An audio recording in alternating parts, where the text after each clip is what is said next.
చిహ్నాన్ని టచ్ చేయాల్సిన అవసరం ఉందా? ఎందుకంటే ప్రభుత్వం మారిన ప్రతిసారి మీరు చాలా కరెక్ట్. నేను ఇందాకే ఒక పోస్ట్లో ఒక ట్వీట్లో పెట్టాను.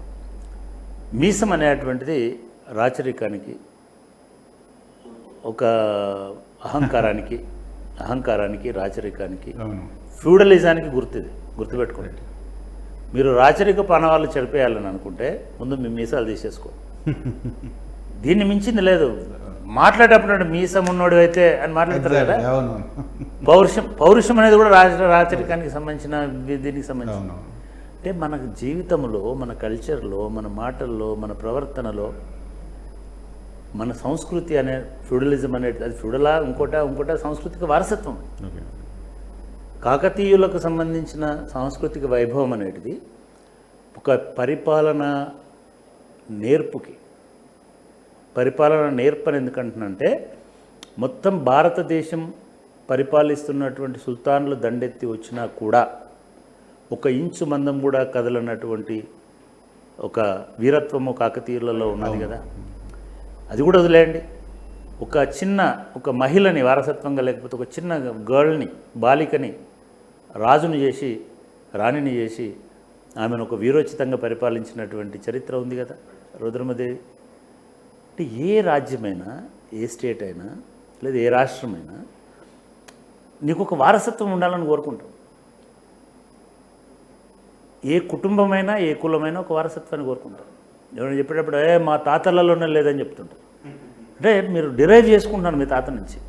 కానీ మీ తాత ముతక, మీ తాత దొట్టి కట్టుకునేవాడు, మీ తాత చుట్టదాగేవాడు, మీ తాత రుమాలు కట్టుకునేవాడు, మీ తాత ఫ్యూడల్ డిజైన్ చేసుకుంటామా? చేసుకోవు కదా. ఎప్పుడైనా సరే కొన్ని ప్రతీకలు ఎట్లా ఉంటాయంటే, సపోజ్ కలశం ఉంటుంది ఆంధ్రప్రదేశ్ లోగోలో. కలశం అనేది ప్రజలదా? కుండ ఉండాలి అని కూడా అంటాడు. అంటే దీని మీద ఇంత వివాదం, ఇంత చర్చ అవసరం లేదు. ఇది కేవలం కేసీఆర్ ఆనవాళ్ళను చెరిపేయాలని అనుకునేటువంటి కోరిక ఉండొచ్చు, ఆకాంక్ష ఉండొచ్చు, లేదా కొత్త ఆనవాళ్ళను పెట్టాలని అనుకునేటువంటిది కావచ్చు. పూర్ణకుంభం తీసేసి బోనం పెట్టాలని చెప్పి కూడా చర్చ జరిగింది అప్పుడు. పూర్ణకుంభం అనేది ఒక బ్రాహ్మణికల్ ఇది కాబట్టి మేము కుండ పెడతామని వాడు అన్నాడు. అంటే అట్లా ఉండదు. తెలంగాణ తల్లిలో కూడా ఇట్లా ఉండాలంటే అట్లా ఎందుకు ఉండాలి? ఇవన్నీ ప్రాబ్లం. కాబట్టి ఇవన్నీ ఇమాజినరీ, ఇవి వాస్తవాలు కాదు, ఒక ఇమేజెస్. ఇవి ఆ ఇమేజెస్ ఏం చేస్తాయంటే నీ అస్తిత్వానికి ఒక ఉమ్మడి రూపం ఇస్తాయి. మొదటి దానిలో కాకతీయుల ఒక పరిపాలనా వారసత్వం అయితే, చార్మినార్ది ఒక మానవీయ వారసత్వం. మొత్తము ఈ రాష్ట్రాన్ని కుదిపేసినటువంటి ఒక మహమ్మారి నుంచి వచ్చిన తర్వాత, దాన్ని జయించిన తర్వాత, ఆ రాజు ఆ ప్రజలకు నివాళిగా ఒక చేతులెత్తినట్టుగా, ప్రార్థించినట్టుగా ఒక చిహ్నాన్ని కట్టినాడు. తప్పేముందండి? చార్మినార్ ఏమన్నా మత చిహ్నమా? అదేమన్నా మసీదా? లేదా అదేమన్నా ఖురాన్లో ఉన్నదా? ఇది చాలా అసలు ఆశ్చర్యకరమైనటువంటి విషయం, చార్మినార్ని డిజైన్ చేసుకోవడం అనేది. ఇది వివాదానికి కారణం. ఇది నిజానికి బ్రహ్మాండంగా ఉంది, చూడడానికి కూడా తప్పేముంది. రెండు హిందూ ముస్లిం వైవిధ్యం ఉంది. ఇంకో అంశం కనిపిస్తుంది. ఒకటేమో కేసీఆర్ టచ్ చేసింది, రూపకల్పన చేసిన చిహ్నం, ఇంకొక వైపు కేసీఆర్ ఇగ్నోర్ చేసిన గీతం. దీన్ని ఎట్లా చూడాలి? ఖచ్చితంగా గీతం ఉండాలి.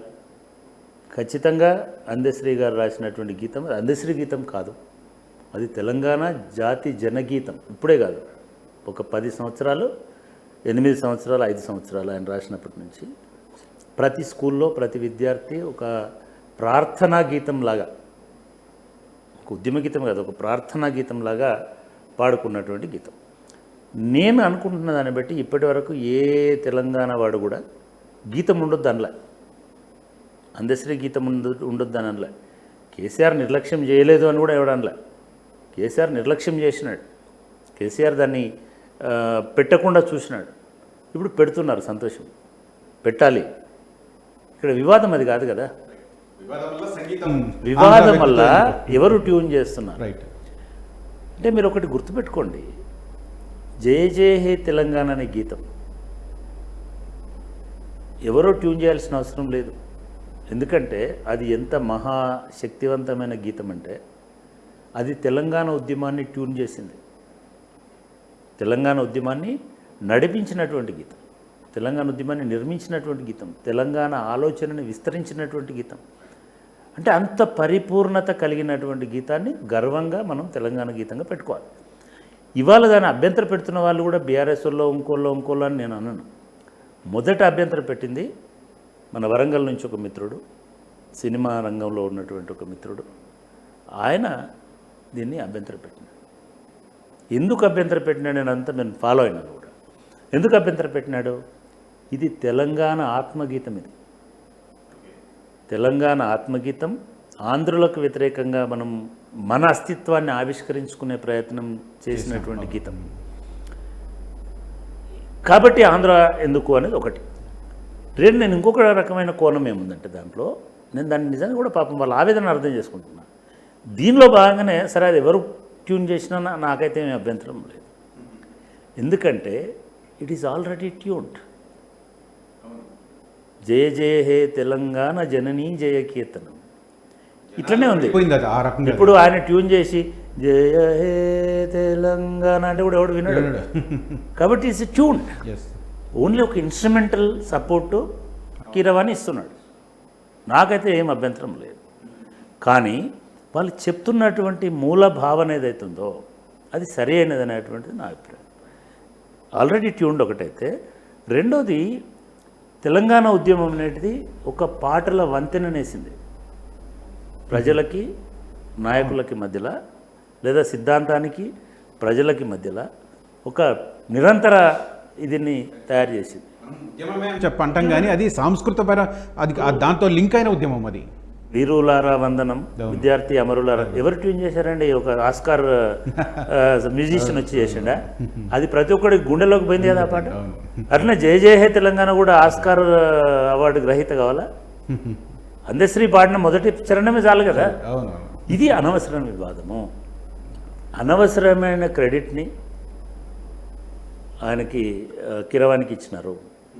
అది అనవసరమైన డిస్క్రెడిట్ కూడా రేవంత్ రెడ్డికి ఆపాదించబడుతున్నది దీనివల్ల. కాబట్టి అసలు దీనిలో వివాదమే లేదు. ఆయనని కీరవాణిని మామూలుగా సపోర్ట్ అడిగి దానికి సంగీతం అందించడం ఎందుకు? ఆల్రెడీ ఉంది కదా, దాన్ని యాజ్ ఇట్ ఈజ్గానే పాడుకుంటే బెటర్. అసలైన తొలి వెలుగు. ఫాలో వాట్సాప్ @తొలి వెలుగు అఫీషియల్.